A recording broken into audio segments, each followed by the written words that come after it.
Une image forte dans ce film, c'est les frères musulmans qui amènent un autre frère chrétien pour le protéger dans une mosquée.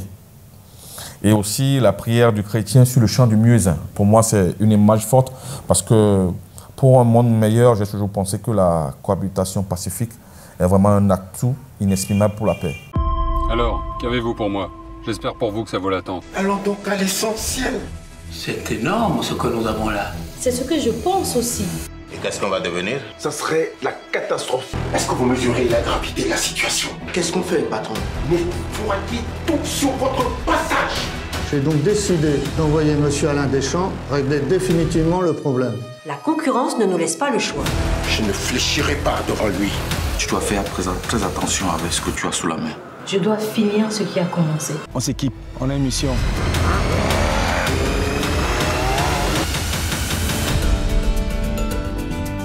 Je suis Gabriel Agbarounou, réalisateur audiovisuel et cinéma. J'ai étudié à l'Institut supérieur des métiers de l'audiovisuel, ISMA, et je fais partie de la première promotion. Et je suis sorti major de ma promotion et premier au BTS audiovisuel, toutes filières confondues. Après cela, j'ai créé ma petite boîte de production. J'ai accompagné quelques entreprises de la place dans la communication et aussi dans le marketing.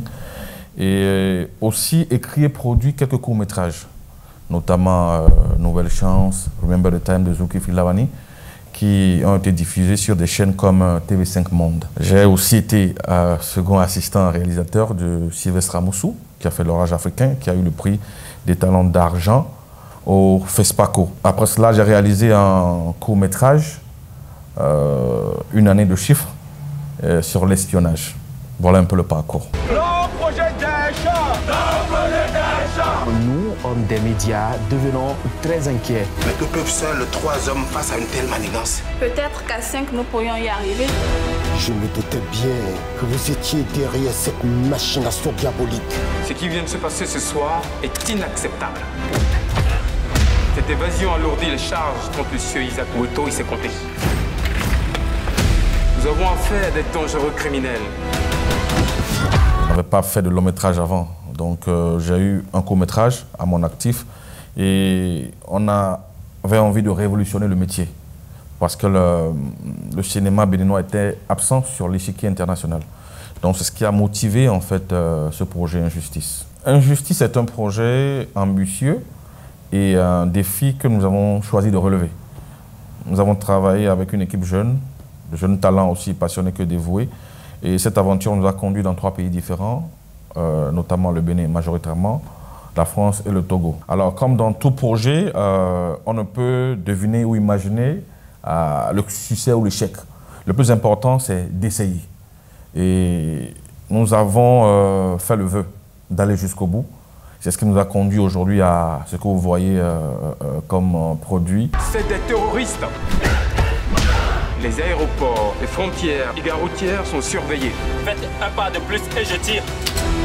Dites-lui que je viendrai pour lui. Mais je ne serai pas seul. Oh non. Vous avez 5 secondes pour foutre le camp. Ils viendront pour vous. Et rien, ni personne ne pourra les arrêter. C'est à moi de jouer maintenant. Vous ne voudrez pas être mêlé à ce qui va suivre. Comme je le disais tantôt, le paysage audiovisuel et cinématographique béninois ne s'est pas vraiment imposé dans la sous-région. Quand je parle de sous-région, je parle déjà de l'Afrique. Et pour parler après de monde, quand on voit aujourd'hui ce qui se passe au Nigeria qui est à côté, qui est une grande industrie cinématographique, nous nous sommes dit qu'à petite échelle, nous pouvons faire des exploits, nous pouvons accomplir des choses ensemble. Et c'est ce qui est arrivé. Il y a eu des directeurs de casting, autres que moi, qui ont validé certains rôles. Mais pour ce qui est, par exemple, de Gratien Zossou, il est le premier acteur du premier long métrage béninois. Et je me devais de lui rendre cet hommage.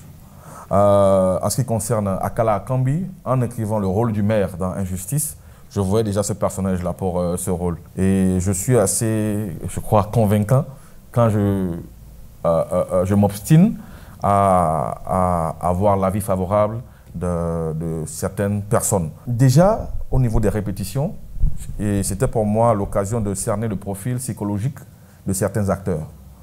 Et il arrivait à la répétition que certains d'entre eux fassent des propositions. Donc j'étais très ouvert. Mais une fois le tournage commencé, je suis devenu plus précis. Et les acteurs aussi me le rendent bien, parce qu'ils aiment aussi quand le réalisateur sait exactement ce qu'il veut. Lors du tournage d'une scène, le personnage de directeur que joue Gracien Zossou devait être saoulé. Voilà. Et en réalité, dans son verre, nous avons mis de la vodka. Et il avait pris de la vodka, il était réellement saoulé. Et le rendu était fantastique. Voilà. Aussi, nous avons fait une scène de poursuite où un des motards n'a pas pu freiner à temps. Et il est rentré dans le mur. Après cela, il m'a dit que sa femme transmet ce message au réalisateur, qu'elle espère que le film sera de taille. Injustice raconte une histoire dans laquelle mêle drame, suspense et action. Et pour moi, l'injustice fait partie des principaux maux qui minent le continent africain. Et ce phénomène est à la base de beaucoup d'inégalités flagrantes dans la société. Et si on n'y prend pas garde, ça peut conduire à la vengeance, à la haine, et pire, au terrorisme et à la guerre. C'est ce qui a motivé en fait l'écriture de ce film. Il faut dire que je me suis basé sur les faits sociaux. Par exemple, dans ce film, je parle de la cohabitation pacifique entre les religions. Et nous avons créé une communauté de frères de plusieurs religions qui vivent dans le respect et dans la communion totale.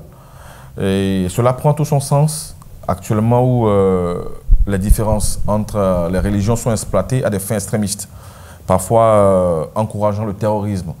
Et une image forte dans ce film, c'est les frères musulmans qui amènent un autre frère chrétien pour le protéger dans une mosquée.